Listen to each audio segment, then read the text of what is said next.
It's a perfect rally car. It holds 4 people. It holds as much luggage as you need to, and it can keep you comfortable the whole time. So it'll really make you wonder why I'd be considering selling it.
Back, folks, to the channel. So today we're going to be talking about the infamous S65. Now, the thing is with this car, I know some of you know exactly what this car is and you know the history on it, but I know some of you don't. Some of you guys are looking at this thing like, why are you talking about a 10-plus-year-old Mercedes? It's 670 horsepower, 840 pound-feet of torque after the tune that's been put on it, V12 Twin Turbo. And I paid 17 grand for it. That's a lot of car for the money. I bought this car to do Gold Rush back in 2020 with Savage Garage. I figured, you know what? It's got a V12, twin turbo, it's really fast, makes stupid horsepower for what it is, and it's comfortable. And I figured this would have no problem keeping up with any exotics and would be a great car to rally. And I gotta tell you, I was right.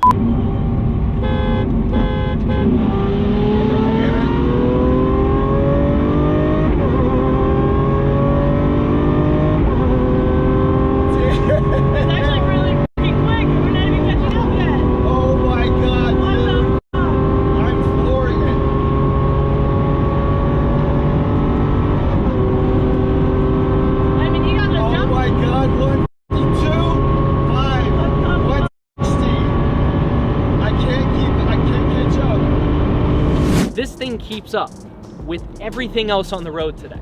And I'm not talking about new cars, I'm not talking about new Mercedes, I'm talking about every single latest, greatest supercar, hypercar, whatever it is. There is nothing that annoys supercar owners more than a 15-year-old Benz keeping up right behind them in their brand new 2021, 2022, $500,000, you whatever it is car. Doesn't matter how fast your car is, this bitch is gonna be on your bumper. And it will heat, cool, and massage my ass all at the same time. It's a perfect rally car. It holds 4 people. It holds as much luggage as you need to, and it can keep you comfortable the whole time. So it'll really make you wonder why I'd be considering selling it. And that's what today's video is about. So folks, with that being said, let's talk about the S65, and I'll kind of explain why I'm thinking about selling this phenomenal piece of early 2000s machinery. Let's go.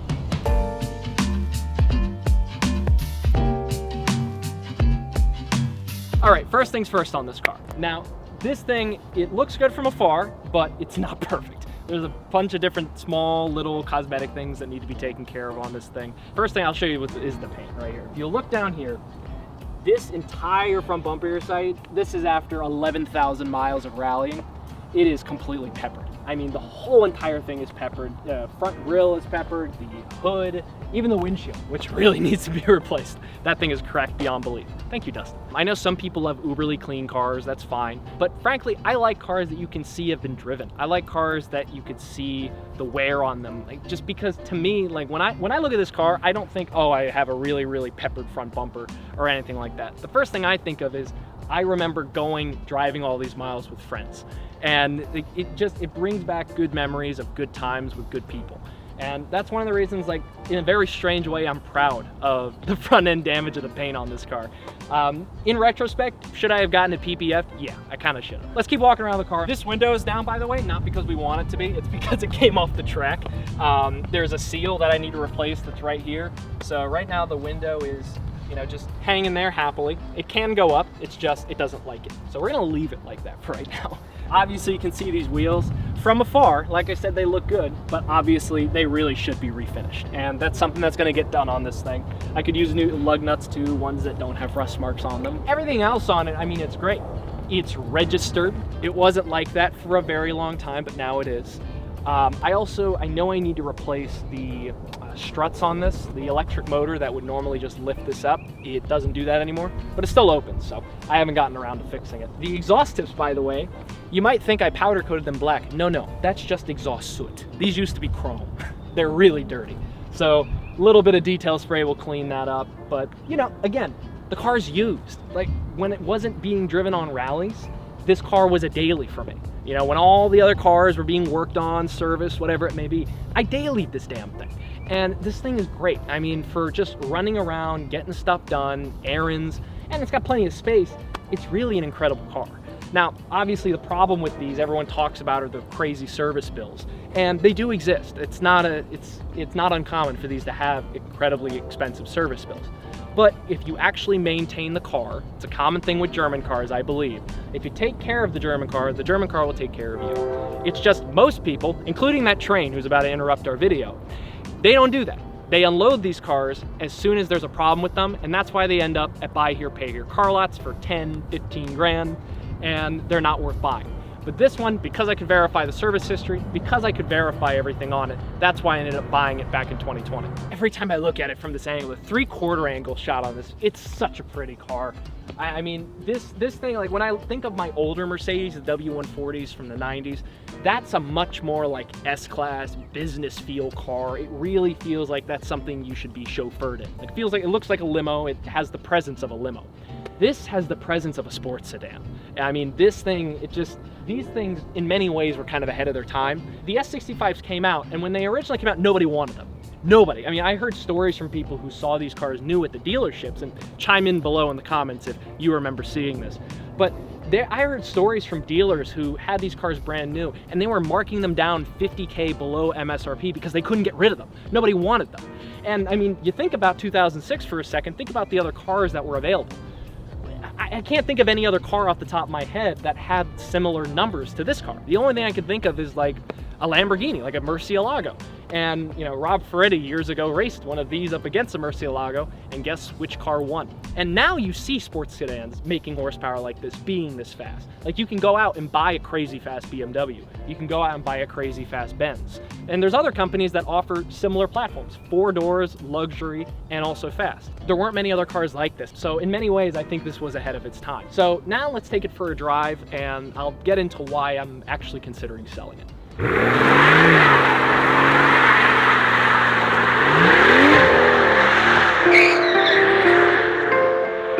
So the $1 million question, like, why am I even thinking about selling this?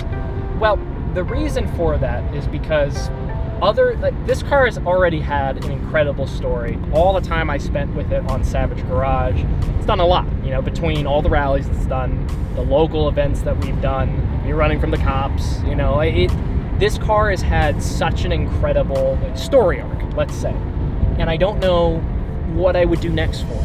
You know, I mean, I had some ideas in my head, like, you know, I was thinking of wrapping this thing kind of something insane. And of course, like, I know some people are going, it's such a beautiful timepiece from 2006. Why would you do that? I would make sure that, you know, I honor that, and I would have the paint, you know, fixed up if anything were to peel off when the wrap came off.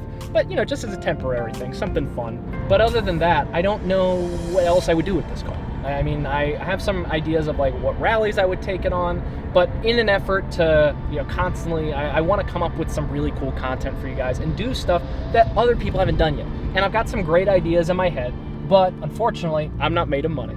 And if I wanted to do some of those other ideas, I would have to, you know, get a little bit of cash in. You know, I would think about selling this car to make it as a down payment for something else. So that's why I wanted to ask you guys. I don't know what else I could do with this car other than it just being a constant on the channel and existing.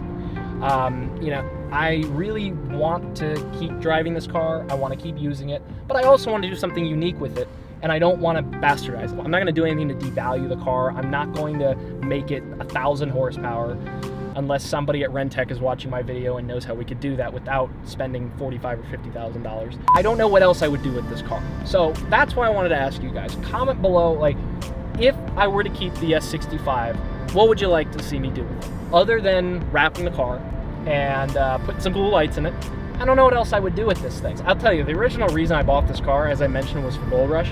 I was planning on doing Gold Rush Rally and Savage Rally and then selling it before it had any issues. And then I went on those rallies with this car, and I had all the experiences I did.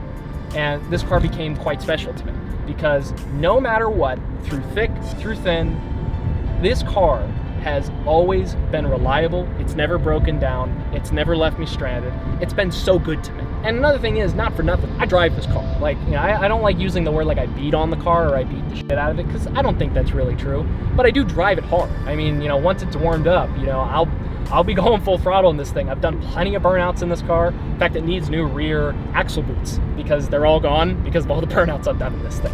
By the way, just a side note, look how sketchy this is. Do you see this? That is so scary.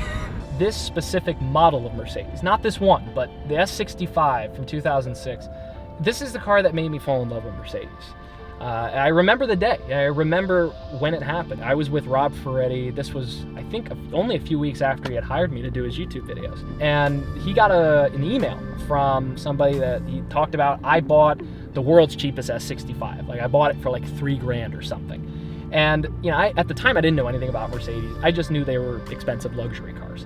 And I had no idea what the resale was. I didn't have any scope of it at all. Hell, I mean, I didn't even know what any of the numbers on the back of the car meant. My dad and I, we used to joke that as the car got newer, you would just keep adding more and more numbers on the car to make it sound newer. The thing is, I remember the first start on that car, man. I mean, that and then like the high idle cold start. Offensive if I want to fix it.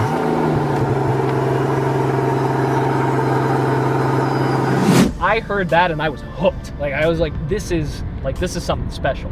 And the more research I did, the more I fell in love with the brand. And then it eventually led to me buying the silver Mercedes, Bodega number 1. That was the silver Mercedes I bought about 4 years ago and was my daily for many years. So, you know, this is the car that started my love with Mercedes. As much as I love this car, I just don't find myself driving it that much. For instance, if I take this on a rally, I mean, I could tell you, not right now why this won't be the car I'm driving, but this won't be the car that I'm driving on the rallies. Like, there's another car that I'm building for you guys that's gonna be my main, like, I guess, show-off car or whatever. Like, you know, like the center of attention, let's say. And, you know, this car, it's just a constant, but I don't know if I should keep it as a constant. So that's what I wanted to ask you guys. Let me know what you think. I know this is a bit shorter of a video, but thanks for watching.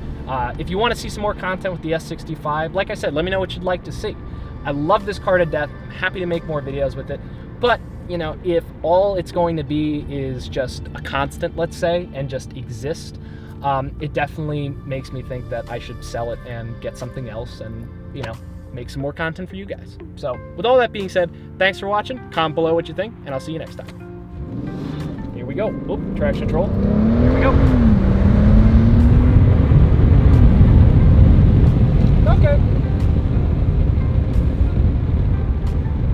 That was allegedly 85 miles an hour.